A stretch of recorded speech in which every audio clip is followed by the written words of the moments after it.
ભરૂચ આમોદ નગરપાલિકામાં શાસિત બોર્ડની ટર્મ પૂર્ણ થતા વહીવટીતંત્ર એક્શન મોડમાં આવી ગયું છે।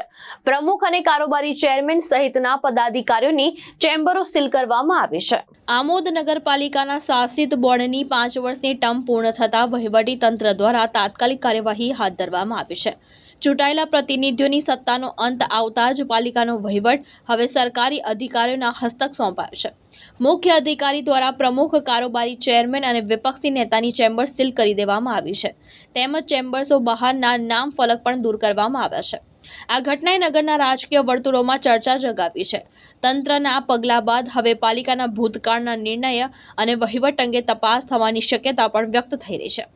નગરજનોમાં આશા છે કે આગામી સમયમાં પારદર્શક અને સક્ષમ શાસન વ્યવસ્થા ઊભી થશે અને વિકાસના કામો સમયસર પૂર્ણ થશે। કેતન મહેતા, દ્રષ્ટિકોણ ન્યૂઝ, ભરૂચ।